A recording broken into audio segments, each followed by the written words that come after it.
Hey, welcome back everyone to episode number 52 of the Ahsan Raza podcast. I took a little bit of a hiatus and break just to rest up, and the holidays were here, and now we are back for season 2 and looking forward to entertaining you guys and providing you guys with valuable insights for the entire 2025. So if you guys enjoy the content so far and the last couple of years, all I ask is you please subscribe to the channel, share and like the videos, comment on them. And if you think there's somebody out there that would benefit from this information, please do share this video with them and ask them to subscribe as well. This year, we are looking to do another 25 episodes, hopefully. And the idea is the same, to give you guys as much value and information and education on the market so that when it comes to real estate, I can be your one-stop resource throughout the entire year, hopefully. Now, because this is the first episode, I just want to kind of, ease into things a little bit and do a market recap for you for last year, for 2024. I also want to touch on a little bit on January of 2025, what we saw. We're going to talk about kind of where the market is right now, what's happening, boots on the ground update, what are my clients saying, what's the conversation that I'm having with them. We'll talk about interest rates. Maybe I'll talk a little bit about the Trump and tariff situation. Let's see if we get some time on that. Not that I'm an expert, but just want to share my input on that stuff and how it's impacting our real estate market. So let's first talk about the market right now in January. So January 2025, we actually had a down month. Sales were down by 7.9% compared to last January in 2024, but the average selling price was 1.04 million, which is up by 1.5% from last year in January. Now, I was looking at the condo market. The condo market is still tumbling pretty badly. Like, we had 1,161 sales in total in the month of January this year, and this was down by 12.1% from last January. Now, let's take a look at sort of what happened in 2024. What were the annual sales like throughout the year? So last year wasn't really that much better than 2023. In 2024, we had just under 68,000 sales. That was just up 2.6% from the year before in 2023. So if you think about it, the last 2 years, 23 and 24, have been one of the worst years on record for GTA sales. And obviously, the main reasons for that were the interest rate hikes that happened prior to that. Now, the average selling price, surprisingly, well, not surprisingly, was also down in 2024 compared to 2023. Not by much. It was at 1.117 million, down 1% from 2023. And I think the other reason why we're seeing sales go down, average sale price go down, is because more and more people are listing their homes on the market. So 2024 listings were actually up by 16.4% from 2023. Okay, so hopefully you guys aren't bored yet with all the numbers, but I always like to fill you guys in with what's happening from a statistical point of view, because I think it's important to know what the numbers look like on the ground. And if you're a numbers guy like myself, it helps you make an informed decision on the market. So what are the conversations that I'm having right now with buyers and sellers and potential investors in the market? So a lot of people obviously are still talking about interest rates. I think the main concern right now from a buyer's perspective is that homes are still a little bit too expensive, and they're having a hard time, getting their heads wrapped around the fact that I have to pay $1 million for a house, a townhouse in, let's say, Ajax or Pickering, and I have to pay a mortgage of about 4% or 4.5% when it comes to mortgages. So it's taking some time for people to wrap their heads around that.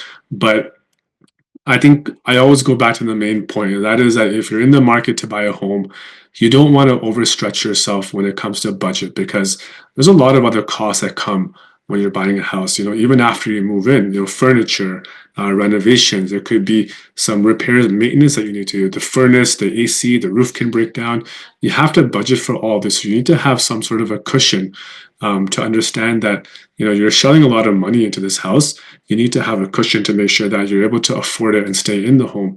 So a lot of my clients, what they're doing now is that they were thinking of maybe buying in Markham, but now they are actually selling for places outside of Markham or Richmond Hill. So, for example, they're going to Ajax, Oshawa, maybe even further down to like Bowmanville or on the west side, going to Kitchener, Waterloo. And this is a trend I'm seeing a lot because a lot of people still want to own homes, but they don't want to pay the Toronto prices. So they're going further and further away to make that dream of homeownership come true. And that's kind of what we're seeing. We're seeing more and more people leave these expensive neighborhoods and go towards the less expensive areas because that's the only way they're going to be able to get into the market. Now, when it comes to the listings that I have and the sellers that I'm talking to right now, it's somewhat similar. A lot of sellers are also having a hard time wrapping their heads around the price of their home. So they're not used to the fact knowing that prices have come down 10, 20%. And so it's taking some time for them to adjust to that reality. But the fact is that once they price their home accordingly, even in this difficult market where it seems like nothing is moving, that's not really true. Things are moving as long as they're priced right. And so that's where I kind of want to make a differentiation between a good market, a bad market, and a crash, where there's markets around Ontario or even Canada in the past where no matter how low you priced the home, homes were still not selling because buyers were just frozen and there was no movement. In the GTA, despite what we've seen, despite the fact that we've been hit with rate hikes, bad weather, all this Trump and tariff stuff, despite everything that you see, I've noticed that even if you market or price your home according to the current market value, you'll still get quite a bit of showings and you'll still get an offer or two and you still might sell it. So that's the good news. It may not be the offer that you wanted originally, but you're also not going to be underselling your house by, let's say, 300, 400,000, unless it's like a very distinct situation. So I always see these blog TO articles, and there's a lot of misinformation out there where you'll see headlines like, oh, Toronto house sold for 500K less than the value. Well, they don't realize the fact that that Toronto house was actually overpriced by 500,000 in the first place. So that's the reason why they would drop the price. So these are things that you have to differentiate and acknowledge that a lot of times what you read in the headlines isn't always true. And you have to get more information. And I'm not trying to defend the market. Look, the market is the market. The market did suck the last 2 years. We're not going to lie. And there were, price drops. There were buyers who struggled to get in the market, and that's the reality. But at the same time, there's always a sweet spot between the buyer and the seller. And even in this difficult market, I found that with my clients, we've been able to negotiate some pretty good deals. And with a reasonable seller, there's still deals to be had and transactions to be made. Now, what to expect in 2025? So last year, I think I predicted around 75,000 sales. I was off by almost 8,000. And that's a big number to be off by. This year, the Toronto Real Estate Board is saying that we're going to hit 76,000 sales. Now, I don't want to do a prediction, especially after my miss from last year, but if I'm going to guess, I'm probably going to say that we're going to be in that ballpark, 75,000 sales.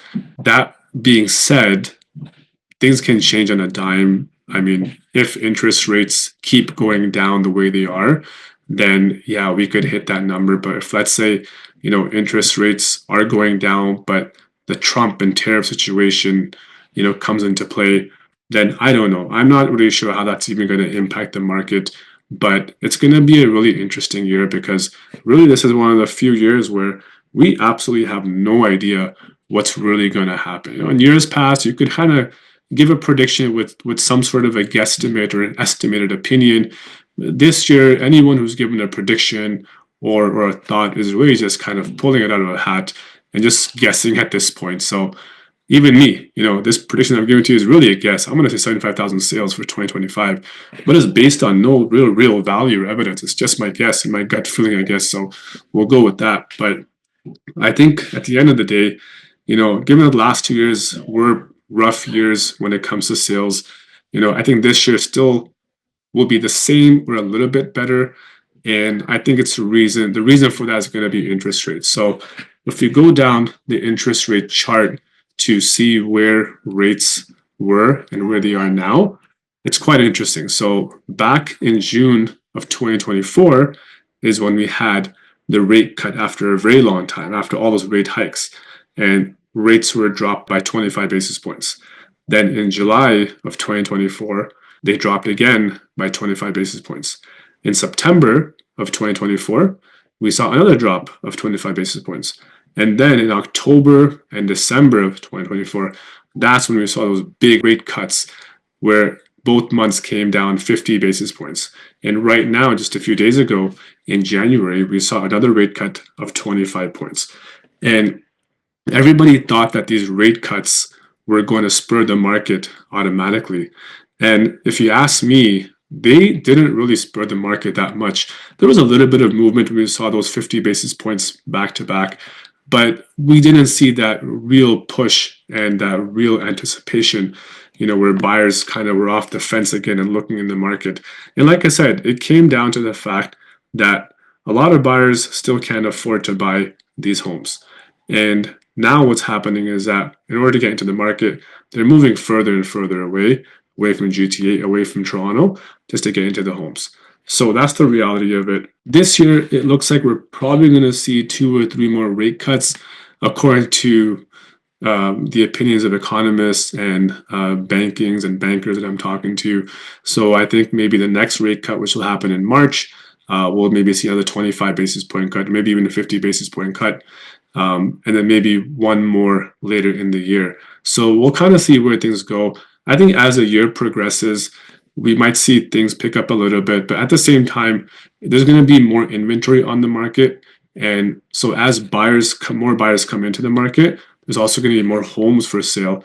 And so that's how the year is probably going to go, in my opinion. It's going to be a very, very balanced or in the favor of buyers in some pockets. And in some pockets, it may just be balanced. So in some pockets where you're going to see a lot of inventory, I think buyers will have a lot of chances to negotiate a very good deal.